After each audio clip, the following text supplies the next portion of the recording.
Hello everybody, my name is Cory and you're listening to The Story with Cory, and today we have on a super awesome guest, Mr. Tate Lehman. Tate is a 22-year-old guitarist from Red Lion, PA that's been playing since he was 8. He studied under the amazing Trey Alexander. Trey, if you're watching this, we need to set up a time. It's been far too long. Yeah, I know. Even as a student, sometimes it's hard to get Trey to nail down on anything specific. Even like a makeup lesson, it's just like, Trey, like, let's do it. But great guy. You studied under him for 5 years, and you started pursuing your own music as a side hustle when you were 18 and formed your first blues band when you were 21. Correct. And now you're 22? Yep. Coming on 23? In September, 23. What day? September 11th. Out of all the days. Oh, that is... Yeah, we're starting off with a bang, I guess. Yeah. Oh, jeez. Well, at least it wasn't like on the day. It's like a year after. Yeah, it was a year after, but I had nothing to do with that. Nothing to do with it. It was coincidental. I was curious. I was born on the 28th of September. Okay, cool. So, all right. Well, where did music begin for you? Where did you fall in love? Well, I grew up in a music family. We definitely have a rich musical background. Mainly from my mom's side. My great-grandfather was actually in a bluegrass band. Really? Back in the 70s. Yeah, he was an upright bass player, but he played guitar and banjo, I think mandolin as well, like a variety of other instruments. But that kind of got passed down a couple generations. My mom's a flute player. I have two brothers. Both of them are siblings. Yeah, both my siblings are siblings. We're off to a great start. My younger brother is a drummer, and my older brother is a euphonium player. Euphonium? Yes. Dude, that's sick. He plays a couple other instruments, but he's the real musical genius of the family. That is one of my favorite brass instruments to play. It is a cool instrument. It is a really cool instrument, and it can handle my big lips. I can't do anything smaller than that. Dude, a flautist. Dude, my mother was a flautist, too. Really? Okay. Yeah. She was a flautist and a marching bassoonist. Okay. Which is absolutely insane if you've ever seen a bassoon. Have you ever seen it? It's like literally a big stick. That's yeah. Yep. That's cool. That's like also the one instrument I can't get a sound out of because it's just the embouchure doesn't work. Yeah. It's hard. You chose guitar. Why? Honestly, I have no idea, and I've tried to like dig back into my head. It's full of so much shit right now, but there was no like set like moment of like, oh, that inspired me to like want to play guitar. And I mean, I was 8 years old at the time, sure. But I guess that seemed really cool as far as like an influence back then too. It's like I don't even remember what I was like listening to when I was 8 years old. I mean, we grew up in a Christian household, so like a lot of it was Christian music or like VeggieTales. yeah, we were talking about VeggieTales before the podcast started, but yeah, it was just kind of like a weird blend of just kind of what my parents listened to as well. But I haven't listened to the blues until I was like in high school. Is that what changed it? That's definitely what changed it. And that actually Trey was kind of the one that really introduced it to me. I would say maybe a little bit earlier. I don't know how my dad came across it, but he had a Joe Bonamassa CD. It was the album Slow Train, and that's what got me hooked. So it's kind of funny I start with a modern artist, and I kind of have worked my way backwards as far as influences on guitar. I sound nothing like Joe Bonamassa, but that's definitely kind of what got me hooked. So how'd you get connected with Trey? With Trey? So I went to Red Lion, and I believe it was my sophomore year, they did the Rock of Ages musical, and he was a hired gun for the pit. So that's how I got connected with that. And for the longest time, I used to take at Menchie's Music for years beforehand. But my parents are like, hey, like, you should really take from Trey. And for like a couple years, I'm kind of like, like, I don't know. Like, I always like loved music, but at that point in time, I wasn't dedicated to it. I was just like, now I'm a guitar player. Back then, I just played guitar. Right. I think it was kind of the difference. The situation.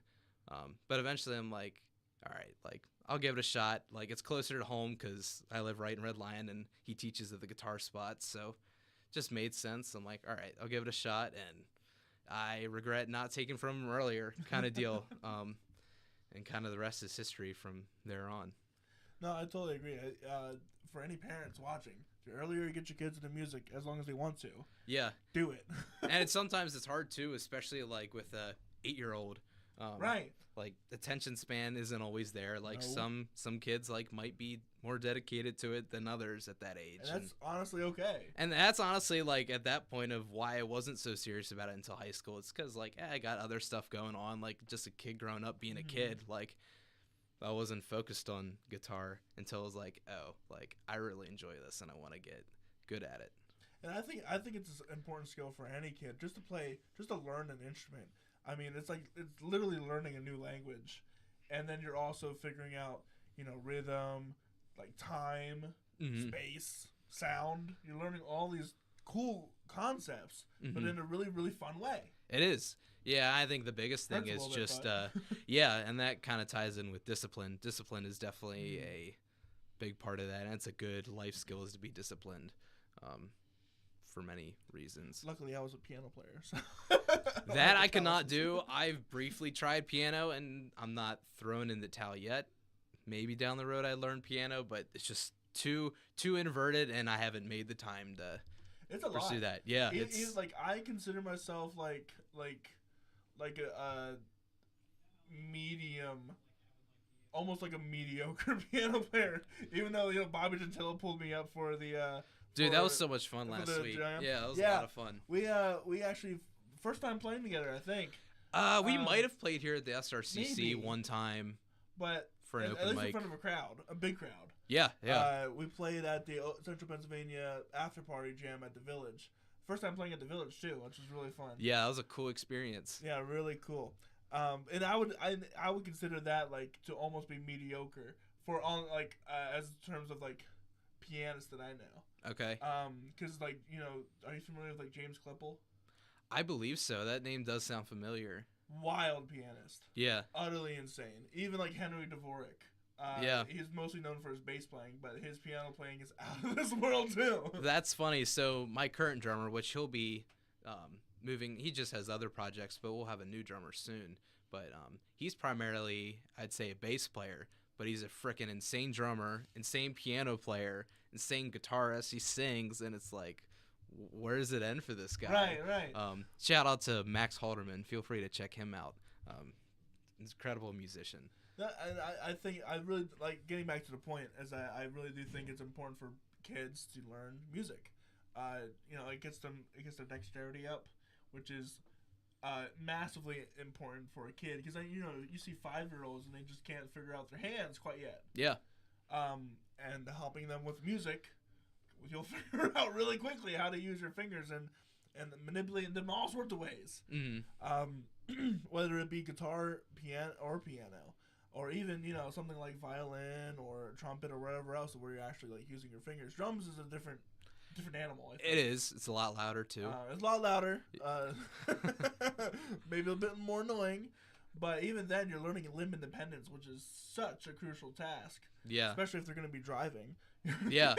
Yeah, and even if you don't make like a career out of it, you can say that it's like, all right, I learned this thing and like learn how to do it. Yeah, be proud of it, and it just also I think is a confidence builder for other things in life of just I know how to gain skills or learn how to do skills and just apply that to your career or like a relationship or whatever. Just it's a good that just goes back to discipline. Yeah, I think. 100%. And I need to teach myself that because I haven't been practicing my piano every day like I should. Yeah. You practice your guitar? Not as much as what I wish I would. At least now, just I got a lot going on. I bought a house back in the summer. Bought a house? Yeah, bought a house. In the past summer? Yes. I'm not moved in yet. The story behind that is it's a fixer-upper. I see, okay. And we're renovating it ourselves, as in me and my dad and whatever help we can get here and there. So it's been pretty busy there. So I'm either gigging on the weekends or at the house, and then I'm working full-time as well. So life's busy, but it's good. So no college? No college. Never went to college. Is there any reason why? Or I think it was more of I wasn't sure what I wanted to do when I was 18. So I'm like, well, like to me, logically thinking, I'm like, I don't want student loans, especially if I don't know what I'm going to do. So I'm just going to at least work and save. And that so far has paid off as far as buying a house. That's pretty good for being 21 at the time to buy a house. Yeah. Especially in that economy, the housing market at least. Yeah. It's disastrous. Yep. Been trying to look for a house nowadays, and it's still like, oh, geez. Yeah. So, you're doing music, you're doing your job. Well, I guess you're not doing college, so you pretty much you're not limited into what you're doing. What do you do for a job? I work at MTO Battery. I guess they're shout out. Yeah, shout out. They're kind of sponsoring. Yep. Yeah, that's kind of my 9 to 5. I was actually at the end of high school, and a little bit out of high school. I was working at the Guitar Spot in Red Lion. Okay. That was, for being a senior in high school, that was the coolest job to have. I love the guys there. Always stop in all the time and pick on, especially Brenner, the manager, where everybody's still good friends over there. But I worked there up until like the late summer of after I graduated high school. Then I worked on my grandparents' farm for a little bit, and then I was kind of looking for a job closer to here. And MTO popped up, and it wasn't something. It was a very hands-on thing. And funny, being a guitar player, like, I don't think of myself as a hands-on guy, but they taught me how to do my job and at least do it well half the time. So, but no, I've been working there 3 years and I enjoy it. Is that something you want to continue, or would you rather have your music career blow up? Definitely the goal would be to have music full time, but I definitely love working there. It's a good work environment. It's close to home. It's always good. Yeah, which is really good. So, you put your first trio together not too long ago. Correct. What was that like? That was a exciting thing. I've been in bands before, and I've like put together bands before, but I think doing something blues focused was definitely a stretch and something I never did before, but it was really cool. As far as what the bands I played with up till that point, I played with a group, I would say, of like, they're more of what's the way to put it, like, they're adults that like enjoy music, enjoy playing instruments, but they're not pursuing they're not trying to make it their career. They're just doing it for fun. Yeah. So yeah, I played with them for a little bit. I played with I'm sure you're familiar with the Roommates. Mm-hmm. I was kind of a hired gun for them for a while, but I'm like, like, my heart's at the blues. I really want to do it. And for the longest time, it's like, all right, I could play the blues, but I never learned how to sing it. And it's funny enough, I've been singing longer than I've been playing guitar. Oh, really? Yep. But there was like a Food Truck Friday event that I'm like, you know what? I'm going to force myself to do it and put like a ragtag band together. And I'm like, it kind of gave me confidence. And I'm like, okay, like, why don't I just go and like start this thing? So that's what I did not long after. It's funny how that band started. It actually started by moving a piano. Funny enough. Max, my current drummer, he actually teaches at the Guitar Spot, but he needed help moving a piano. So I'm like, yeah, I'll help you move it out. Long story short, it turned into a whole, like, I wouldn't say fiasco, but the box truck didn't have a ramp to lift it on. It was just two of us, so we had to lift it on. It was a lot. I wouldn't do it again. Right. But more than you bargained for. Yeah, a little more. But it worked out in the end because it was just shooting the shit and talking with him. Like, hey, like, I'm kind of wanting to start a trio. He's like, dude, let's do it. He's like, I got a buddy that could play bass for you, and we made it work out, and kind of the rest is history from there. No, I think it's one of the other important things in the music industry is always being like willing to help, because it's those moments, right, where you actually get to talk to someone and then something good comes out of it, right? Yeah. I can't tell you how many times I've gotten to talk to people I shouldn't be in a room with because I offered to help. You know what I mean? Yeah. And you should never do it with the intent of like getting in. Yeah. Right? Oh yeah. But just be there to help, and then if things go somewhere, they go somewhere. If things don't, you help the guy. You know what I mean? Absolutely. Yeah. So, where did you start writing your original music? I think I started kind of probably about a year ago. I kind of was just fooling around with just writing. Yeah, about a year ago. Wow. but just kind of jotting ideas. And I knew I eventually wanted to write my own music, but I think again it was kind of a confidence thing of like, oh, this is new territory. But advice to any musicians: if there's something you want to do but you're uncomfortable about it, do it as soon as you can. Do it anyway. There's gonna be an uncomfortable stage anyways. Like, just get it out of the way and do it. So just kind of, and blues, like, it can be like I think the hardest part for me was lyrics. That's my hardest part. Yeah. Or sometimes it's like, oh, I got these cool lyrics, but I don't have, like, the music part, I couldn't get to it, or vice versa. But I think blues, like, especially if you do, like, a 1-4-5, like, you could put any words to anything. You can get a blues song. And that's why these kind of couple of songs I've been writing that's pretty much what it is. But early this year, I had a buddy, Riley Kilpatrick, shout out to him as well. He just got his sound engineering license, and I'm like, hey, like, I want to give you a shot, like, give us a chance to, like, record it for a really good rate, and just kind of feel it out, see how it is.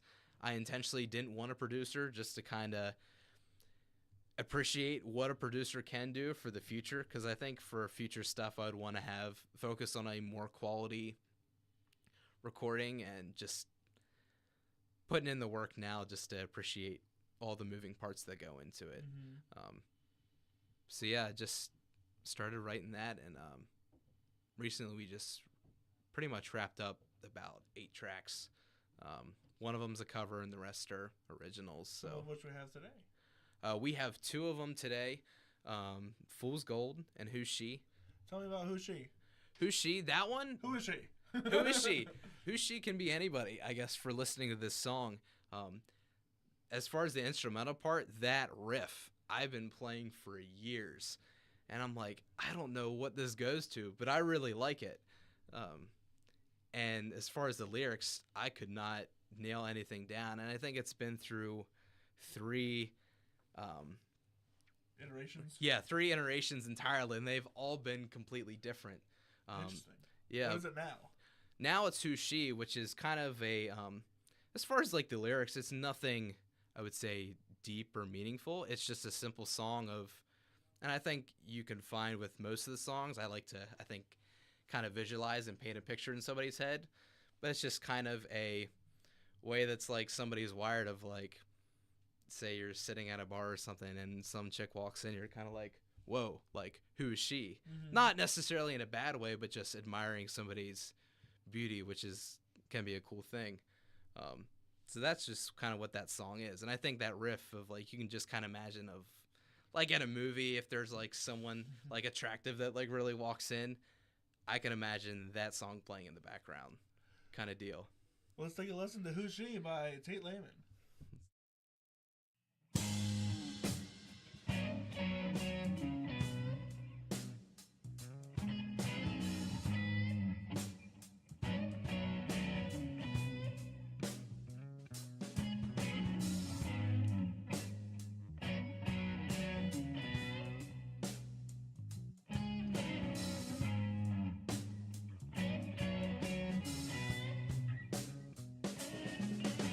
She, lady, just got to know who's walking in those heels. She could never want me, no, even if I tried.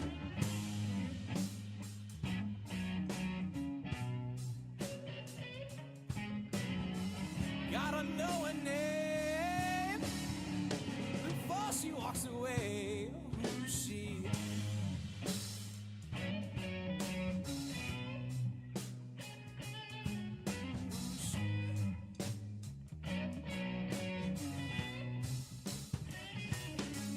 Who's she?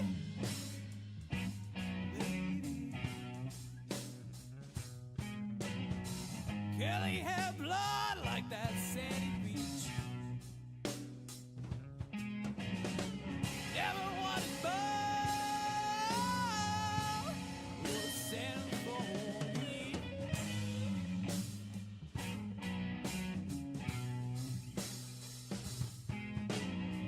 And I got to know her name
who's she? Maybe. Oh, I can't dream another lonely dream. No, I can't, Lord, no. Not another lonely dream.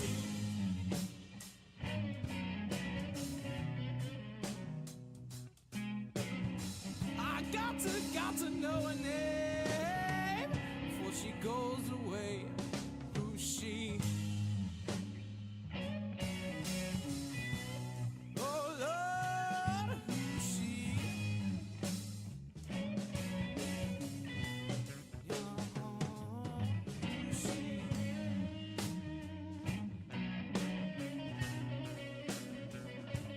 Who's she?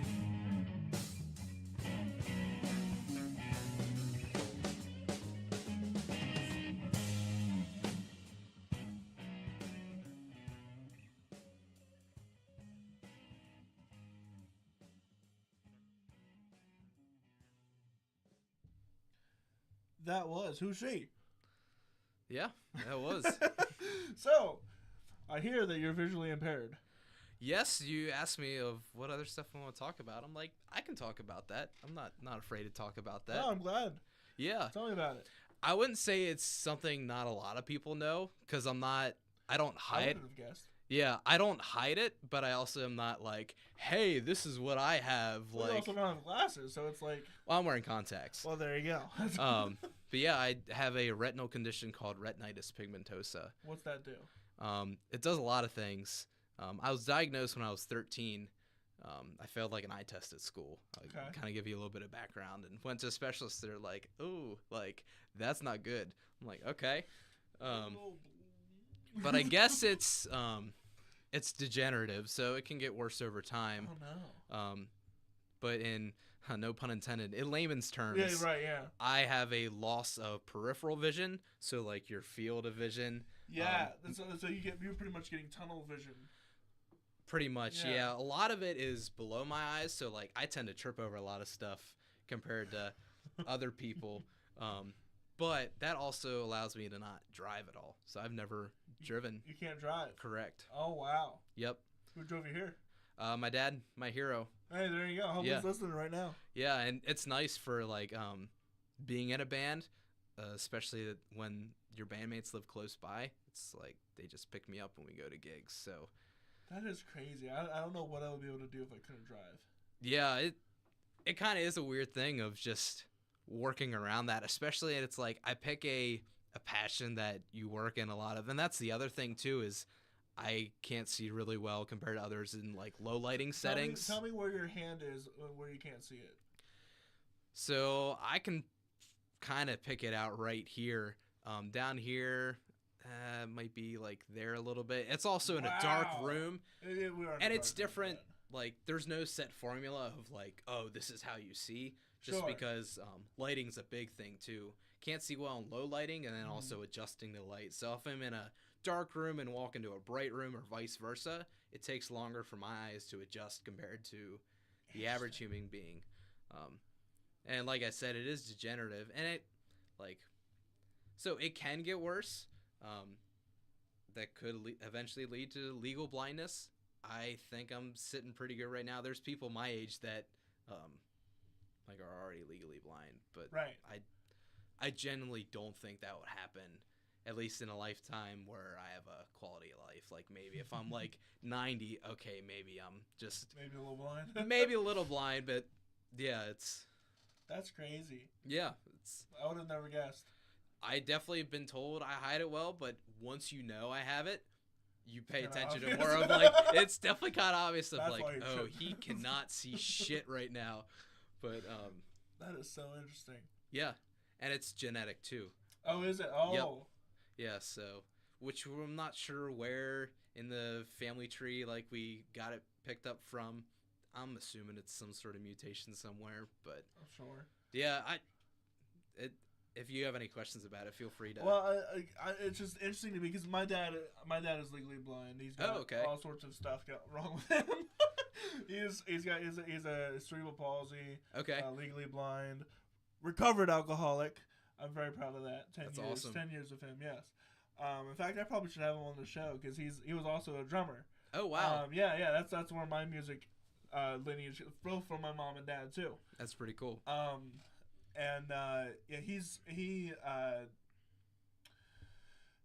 It was, I don't know exactly what he has. He's legally blind now, and I know he can't drive. Yeah. But I'm also got something wrong with my eyes. I would be wearing glasses. I got cross-eyedness. I got a lazy eye. This eye goes that way, and I don't know if it's really impacted my seeing besides having these really dirty glasses that I really need to replace. Yeah. But that's really, he works at a place called Blind Industries. Okay. And so I was always around people with some sort of visual impairment, and it's always been really interesting to me to see how people, because there's some people that see in the negative. Oh yeah. Or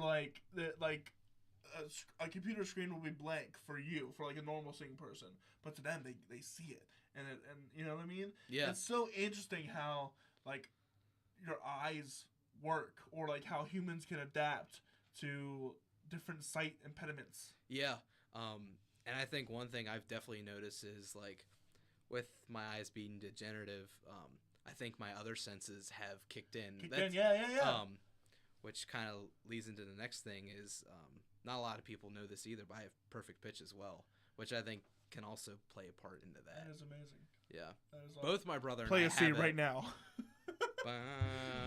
That's kind of a C. That's kind of a C. Yeah. Well, when we get your guitar, I'll have to check and see. Yeah. Right. But yeah, my older brother and I both have it. He won't admit it, I think just for humility reasons, but he has it. And that's kind of, you don't see that as a pair of siblings having perfect pitch together. No. I'm close to perfect pitch. I'm so close to it.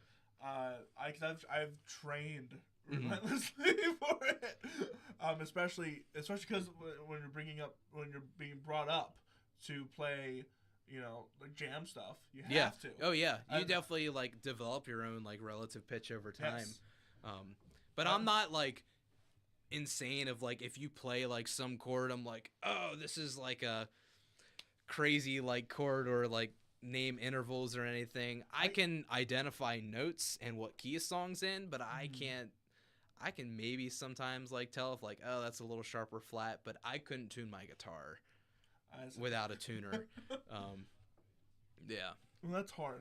That's like sense. Yeah. Like, yeah, that's definitely correct. I think if I worked on it and trained myself, I could. I definitely Violinists could. can do it. Yeah. Oh yeah. They're really good at that. Which is insane. Which is absolutely insane to me. Violinists have some sort of magical power, some sort of aura around Yeah. them, for sure. So, you mentioned that this stuff is unreleased that we're sharing. Correct. Yeah. There is no set release date. I think it's just kind of since it's the first time, we're like just making sure it's done right, and also just got a lot going on, so I don't want to put the pressure on that with also life in general. So this is the only place you can hear his stuff currently. For now. Now. There you go, Cory. Thank you. I appreciate it. Absolutely. We do play a lot of that stuff live as well, yes. too. So we play all over York and Lancaster counties. So where can people find you to find out dates for that? Facebook and Instagram as of right now. I also have a link tree. I do have a Google website that sometimes I'll update the list of shows, but usually I'll have a graphic pinned to my Tate bio. Lehman Music, right? Tate Lehman, the Blue Chilies. The Blue Chilies. Is the trio, or you can just find me, Tate Lehman.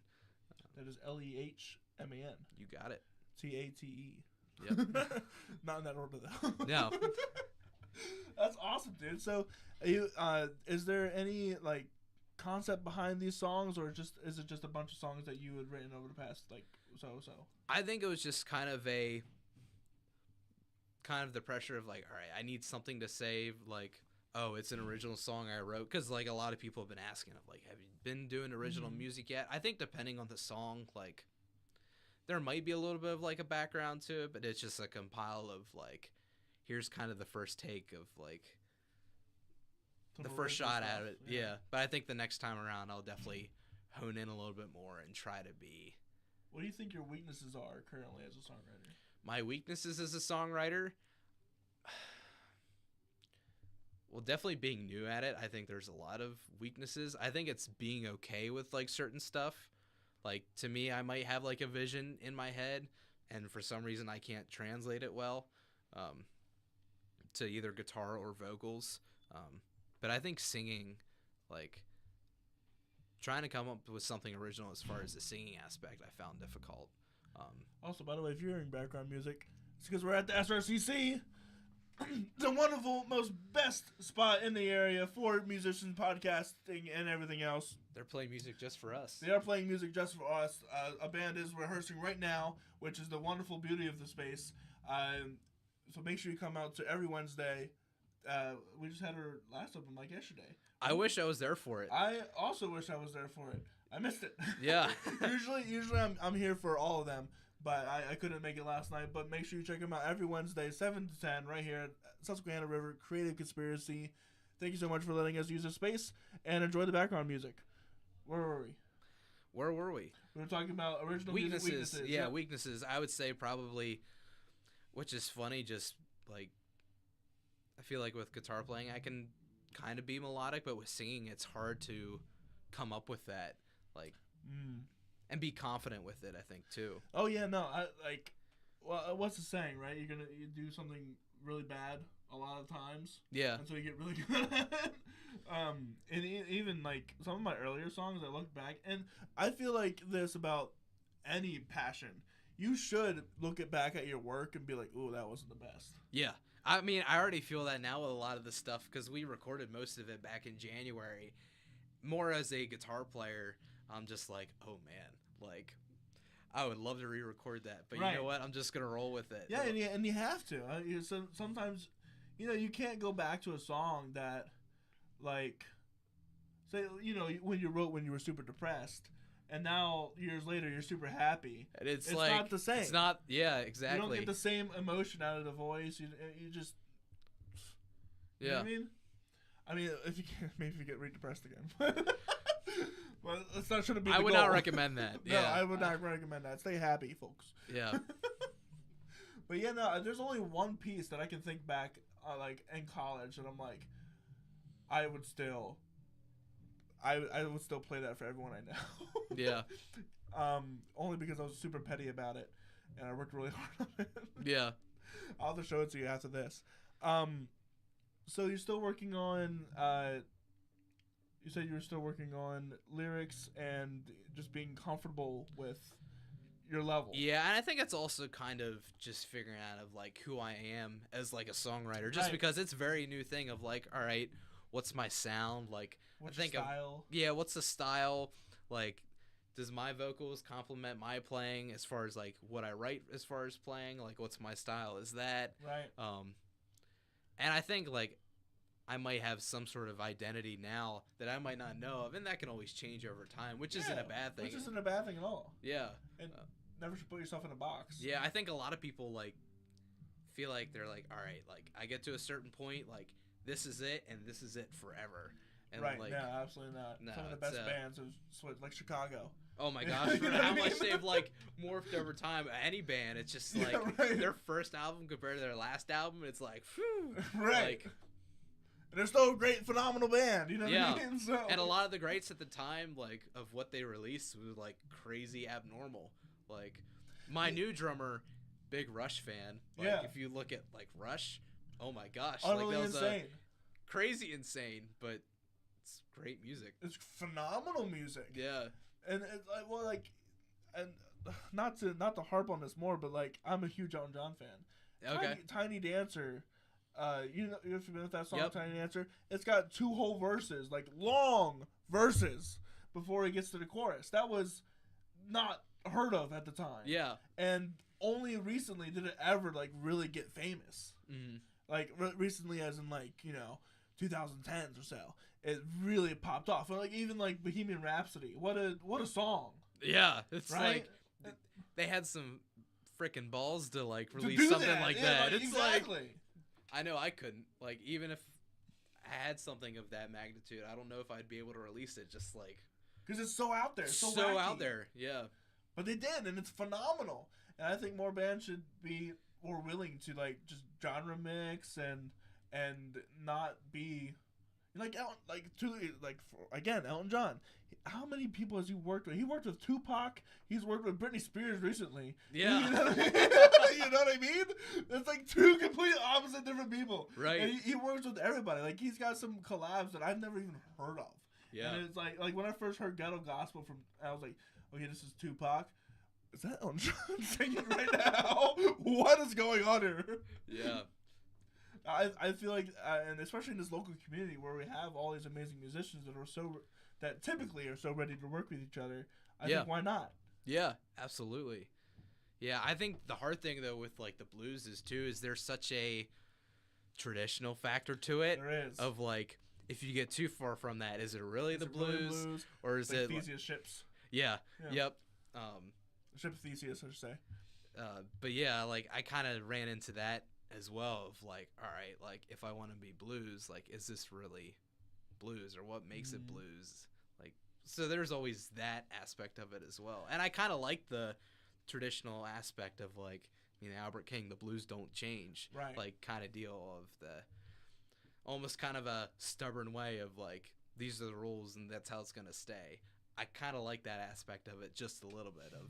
Well, I know there's always that place, right? There's always going to be people in music that are traditionalists, and that's okay, because it's what made it great in the first place. Yeah. But pushing boundaries, I think, is also really cool too. It is, because it leads into different feels and styles. Like recently, I do remixes of songs. Okay. Have you seen mine one with Ruddy Turnstone? I imagine yes. you have. Yes. Yep. Yeah. Like that's a complete mix of like orchestral. There's some Eastern Asian vibes in it as well, which make it really interesting to me. Most recently, I did one with Tommy B. I don't know if you're familiar with him. Yes. Really cool guy. Yep. 12-string guitar picking. I don't know how you pick a guitar with, finger pick with 12 strings. I don't know how he does it, but he does it. Yeah, I had a 12-string for a while, and I was like, cowboy chords, and that's about it for me. Right. Yeah. And so I have it set out to be like a ballad, and then all of a sudden it switches up into a salsa. That's so cool. Yeah, right? It's just like pushing boundaries like that, and it's fun. Yeah. So much fun. Yeah, and even as like a listener too, it's like sometimes you're like, I just want something that's basic of like, sometimes you want something like dumbed down. Yeah, like something really dumbed down, and then other times you're like, just totally stretch my brain and get me lost in the zone, or like let me think about music. Like sometimes it's like you want music that you don't have to think about, and you want music that just blows your mind, that you want to think about. Yeah. No, 100,000%. And that's like a cool thing too of like you don't have to, like, not necessarily a reassuring thing, but I guess it kind of is, but you don't have to write like on Beethoven level. No, none of us is going to be able to write like Beethoven, but and you shouldn't try to. No, Beethoven was already done and gone. And even Mozart, even though he just released a new single. Isn't that crazy? You find another sheet of music from Mozart. Yep. He was like in the Billboard this past year. That's stupid. He could have won a Grammy. Yeah. Like, you know what I mean? It's like, here the word goes out to this dead guy. Like Amadeus Mozart from. That is so interesting. But yeah, you shouldn't try to be. I mean, you can emulate them, right? But you should never try to be them because it's already been done, and you have to be yourself. Yeah. Yeah, and like, who says that you have to be like, there's always, and it's the illusion of like social media too, of all these really good musicians. It's like, you don't have to be good to make a career out of it or just enjoy music or have people enjoy your music. Like, there's so many musicians that like make a career out of 3 chords and they love it. Dude, almost all of Taylor Swift's songs, at least the most popular ones, 4 chords. Yeah. And most of them are the same 4 chords. Yeah. Or the same progression of the 4 chords. And I know there's some people hating on Taylor Swift. Sure, she's not the best guitar player, but man, like, you gotta give her respect. You gotta give her respect. She's the like, after Michael Jackson, she's probably the most. Well, today she's like the most famous musician in the world. Yeah. I agree with that. Yeah, I would say she's probably top 5 best musician or like best selling artists of all time. Yeah. You know what I mean? You can't knock that. And she's from PA, so represent. Yeah, that is true. So, yeah. From close to us, too. Yeah, so, I wouldn't say her music's for me, but no, a lot of respect. Right, no, tons of respect. And just like the stage, the presence, the performance she does. She nails it. And the fact that she's had like some of the same band members for so long, too. It's like, you gotta respect this girl. She is out there hustling, doing all sorts, making herself a billionaire out of her music, which is a dream. Yeah, absolutely. Man, we're going from the blues to Taylor Swift. It's a song. Yeah, it's the Swifties blues. Yeah. Banana now. Turning red by the crossroads. So we have another song of yours. Yeah. Fool's Gold. Fool's Gold. This was one of the first songs I wrote. It's funny when I kind of came up with this groove. Sometimes with the band, I like to be spontaneous and like throw something at them. This was at like a practice, so it wasn't a live performance, but I just started playing it, and they just kind of hopped in and like tagged along with it. And other than like, there's a couple stops in the songs that we had to tweak, but it was perfect. Of like, yep, that's exactly what I want. So what's it like, about? Fool's Gold. I think it's kind of more of a. In this song, it partakes to a one, but it can be anybody. Like. Any interpretation for a listener, but sometimes somebody can be like really appealing or like not necessarily in a physical perspective, but like might seem to like a person, but it turns out it's like, you're not what you seem like. And I think everybody can relate to that of, sometimes like you run into those people and you just learn from that. But you know how many stones I picked up as a kid? I'm like, oh my god, I've struck gold. Yeah, exactly. And yeah, I think just Fool's Gold is like fun. Like it's a fun thing for sure. Yeah. Let's take a listen. Let's do it.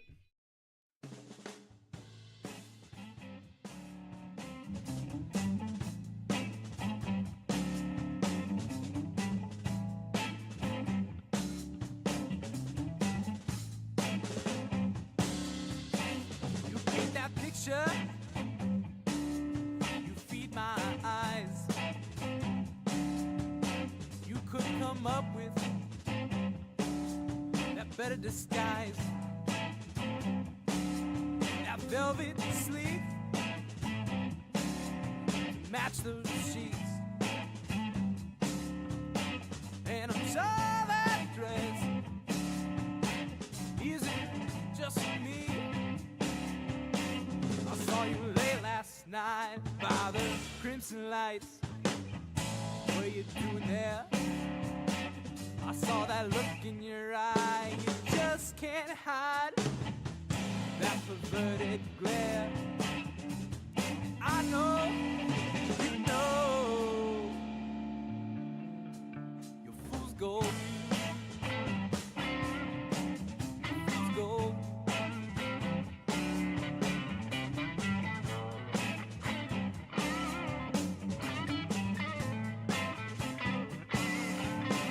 That ain't the promise that we'd see. Yeah, you played your song and you did misspeak. Go back, kind of lingo. Yeah, they get your lingo. No need to wait for the devil. You have arrived. We're trying to sell your soul, 'cause I think you know price you gotta pay. You tore my heart and bled, and you know what you said. How'd it turn out this way? I know, you know, your fool's gold. Fool's gold. Fool's gold. Fool's gold.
complicated. Look what you created. That's why it's called the blues. I know, you know.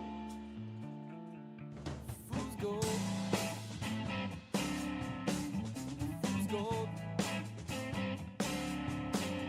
Fool's gold. Fool's gold.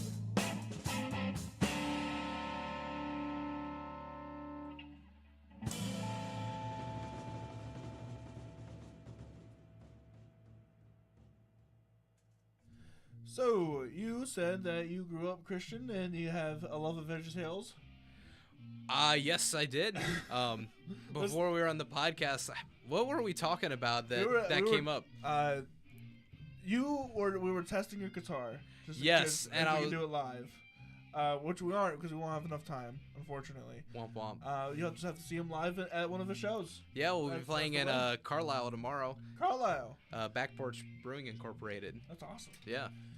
But yeah, you were singing VeggieTales song, a silly song with Larry, and I was saying how I do not like VeggieTales, even though I am a Christian, and I know that's a sin. But Yeah, I think honestly, that's probably where most of my musical background has come from. That's probably the earliest. They got some bangers, I won't lie. Yeah, man. Like, absolutely. But at the same, I couldn't justify. Well, I don't know. Mostly probably because my parents didn't show it to me. That's probably why. Even though they were Christian too, it just never happened. Mm-hmm. But I've watched some of them with my Christian friends, and it's like, this is awful. I can't watch this. This is utterly horrible. And then I watched the, oh no, what you gonna do? The King likes David more than me and you. Like the three dancing asparagus. And it's like, what is happening on screen? It's like, oh no, what are we gonna do? It's I showed you it. Oh, yeah. And it's just awful.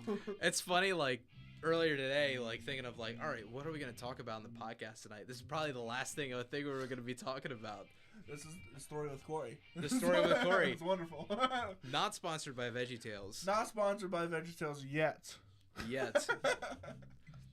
Well, I don't know. You just shit-talked them, so you might not get them sponsored. That's like, you know what? I'm a sellout. No,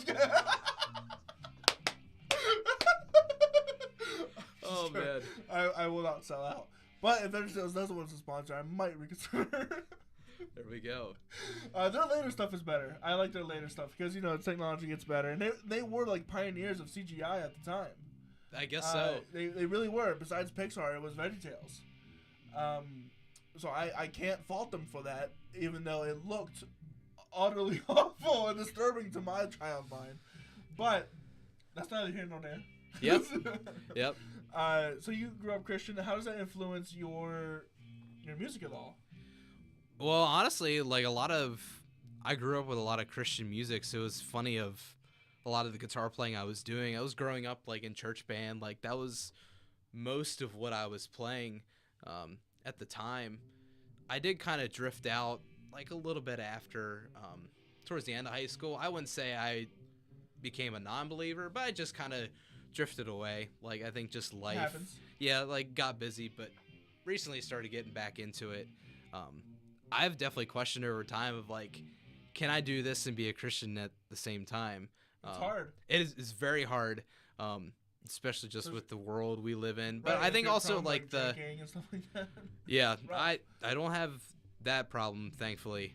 No, me But I think just especially with the style of blues too, of like, I used to worry about of like, what are people gonna think of me for like playing a, not necessarily a depressing style of music or anything like that, but it's just like, it's a rough genre. It can be. I think it's what I've come to the conclusion now. It's one, just a life advice in general. Like, shouldn't worry about what anybody thinks. No, you gotta like know who you are. Know who you are, and like still be accountable for yourself. Yeah, of course, right. But like, I think the blues is more of a form of an expression, not a lifestyle. No, it's like Lamentations. It's where the entire point of Lamentations is that you're complaining. Yeah, pretty much. But yeah. You ever think of yourself going into like Christian songwriting at all? I have not. It's funny. One of the songs that I did write, that next time I do an interview, or want to release it. It's actually called Late to Church. Okay. Um, Late to church once. I've been late to church many times. I've been late to church before, not for this reason. Kind of the purpose of this song was just kind of highlight of man and woman loving each other as they're supposed to, at least according to scripture, kind of that, but they happen to be late to church. So we were talking about as far as like music kind of like stretching your brain a little bit. Musically it's not, but as far as the concept of the song, it's like, okay, like they're doing the thing the right way, but then they're also late to church. So it kind of creates that tension. It's kind of funny. As far as lyrics of the songs, or out of all the songs I've written, that's the one I'm the most proud of. Is that song. Well, you have to listen to that live. Find them at a venue. We do play that one live a lot. There you go. Yep. So, a few of the questions that I have before we leave is, what is one of the funniest or worst things that's ever happened to you on stage? Oh, there's so many. That could be an entire episode. Funniest or worst thing. I had these earplugs, because musicians, please wear your earplugs. Hearing Ear protection is so important. Very important. Especially as a I marched the bells in the high school, and I was right in front of the high school snare drummers, and you know what high school snare drummers like to do? Like whack, whack, whack, rim shot every single thing. Wear your ear protection. All right. Yeah, it's the cymbals is what always got me with the drummers. Oh man. But anyways, my drummer recommend these like earplugs, but they have like certain filters that'll filter out certain. Yeah. Cool. But they came with like a string. It's 2 buds with a string. I didn't put the string on, but I had just the plugs in. And we were playing at like some car show or something, and I just like adjusted it, and it got lodged into my ear. I couldn't even pull it out. At the end of the song, I look back at my drummer. I'm like, we need to take a break. I was like half panicking because I was like, I don't know what to do. In fact, none of us really knew what to do. So my drummer's car is parked right next to there, and we're like, how are we gonna get this thing out? Like, do we need to go like somewhere? Yeah, like, and get this taken out. But the earplug has like a little hole in the end of like where the filter is. And for some reason in like the trunk, or like maybe in like the front car seat of my drummer's car, there was a drywall screw, and he's like, I got an idea. So he's like, sit still. So he takes the drywall screw and threads the earplug and pulls it out. That's utterly insane. That can go wrong so many ways. There's been so many good stories just with the band. There's one time of like, it was kind of a not necessarily less important gig, but one we didn't need to bring all of our gear. So I brought 1 speaker instead of 2. I brought the speaker without the mixer on it, so we couldn't run any vocals. So we just jammed the entire night. It was kind of a fun thing. There's one time my bass player accidentally went to the wrong venue. Thank God it was only like 20 minutes away, but he thought we were playing at one location and we were playing at another, and he's like, where are you guys at? We're like, we're where we're supposed to be. So I did that once with the wedding venue as a DJ. Oh man. Yeah, it was somewhere in upstate New York, and I wanted to go early because I like to be early, and it's same address, same road, an hour apart. Wow. Yeah, I was like, oh my gosh. Oh, that's a wedding too. It's that's a like wedding. So much more pressure. And... Yeah. So I hauled butt down south more than I used to be, and oh my gosh, that's most stressful. Beautiful place though. I totally forget what venue they let me stay the night for free. Yeah. Wonderful, wonderful wedding. God awful experience driving up there though. Yeah, I bet. I think a lot of like funny stories from the band, like a lot of it I think is like, I don't have a lot of funny stories of just myself. Like when you're with other people, obviously it's so much more fun. Funnier. Oh my gosh. And it's just, you have someone to laugh with about it. And then you like lose brain cells as the night goes on and things get exponentially funnier and more stupid. Absolutely. But sometimes like the fans like are so funny, especially like playing at a bar. Like you got people that are drinking. Like you just see funny stuff all the time. We had a guy at we were playing at Gift Horse in New York City, but this is when they got their own sound system. There's these big subwoofers, and he's sitting crisscross applesauce right in front of the thing, like getting absolutely blasted. Mm-hmm. This is probably, I wouldn't say, no, it is my favorite comment. One of my favorite comments. After the end of the song, I will abbreviate it just so it's kid friendly. But he said, "Pretty effing good for a white guy," and I'm like, "Oh, jeez." Yeah. Like, ugh. So yeah, I have never expected to got that comment, but you got it. I got it. Don't mind me as I fix the camera. That's all good. It's primarily an audio podcast anyway. So one of the last questions I wanted to ask is, what is one thing that you are like still working on as a musician outside of like technique wise? Oh, well, always working on technique. Man, it's one thing I'm always working on. You're still working on riffs and scales and yeah, like always working on that stuff. Like as far as technique, I think definitely kind of the big thing that I've been focusing on right now is songwriting and also my singing as well. Mm-hmm. Just getting that a little bit better. And always try to improve yourself in all aspects. I think trying to be more of an intentional player, being more tasteful. I think kind of my motto of just my entire career so far is making the most of what little I have. Like I'm obviously not the fastest player in Central Pennsylvania by a long shot, but that's okay. That's totally fine. I can still play the blues. Right. And especially for the blues, I think that's so important. Because one of the things I learned as a pianist is when to play and when not to play. Yeah. Right. Absolutely. Because the space in between is just as important that the space is filled. And not even being a fast player, I still struggle with that too. Of like trying to create space. It's a hard thing to do. And it's such a hard thing to do. And and I was thinking about that like as we were up playing. That's like always in my mind. It's like, okay, because I like playing rhythm when I'm on stage, playing like jams like that. Yeah. Because I'm not the greatest solo player, and that's why I'm so thankful. People were asking me, oh, they were hogging it. I was like, I didn't care. I was happy playing rhythm, happy being up there. If anybody would have looked at me, I would have looked the other way. Yeah, I mean, rhythm's so much fun, and that's actually more of a technique thing. Trying to improve my rhythm playing a lot is a big thing because that also helps improve your soloing too. Yeah. It helps with your phrasing. Helps with everything. And rhythm can be so much fun too. Just sitting in the pocket. Shout out to my friend Sean Steele, who I give Trey a lot of credit for being the guitar player I am today. I would say probably just as much credit to a friend of mine, more of my parents' friends, but he's a great guitar player. But he kind of starting to engrave in my brain of rhythm and how to like stay in the pocket and how important that is as far as less is more. So he won't believe it, but Sean, a lot of credit goes to you, man. Well, where can people find you at?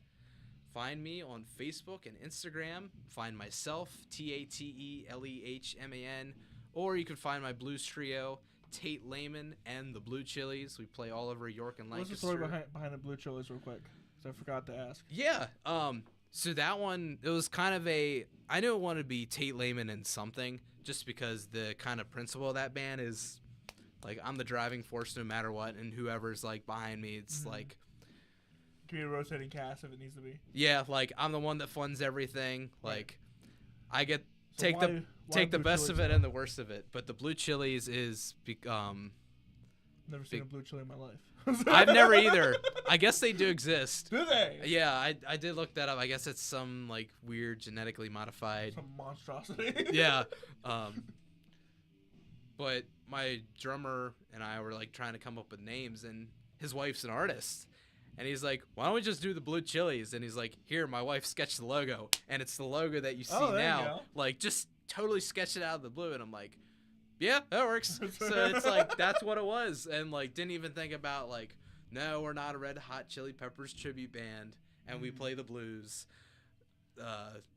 So don't think of that at all. But they play covers, but they're blues. Yeah. So where are you performing next? Tomorrow we're going to be in Carlisle, Pennsylvania at Back Porch Brewing Company. Next week, we have, I believe, 2 shows, one in Elizabethtown, Ridge Run Tavern, and in Hanover at Fat Bad Brewing Company. Well, make sure you get over there. Yeah, absolutely. Make sure you follow Tate on all of his socials. You don't have a website, do you? You have a link? Not yet. Not yet. Not yet. Coming soon. Hopefully. Maybe. If I get the funds for it. Yeah, that's right. That's what it's always about, is the funds. It's funny because I'm gonna say in the outro, make sure you go to CoryRoseProductions.com, but it's actually not up because I don't have the funds for it this year. Yeah, now kind of everything right now is like focus on the house. Right. Get that done. Now, what my other job that I used to have takes a 2-week break for Christmas. Okay. And missing a paycheck is rough. Yeah. So, a 2-week break. A 2-week break. Yeah. I haven't really fully recovered from that yet. So. Well, shout out to my boss if you're listening. 2-week break would be kind of nice. Right. Well, with all that said, yeah. I hope you guys enjoyed this episode. This is Tate Lehman.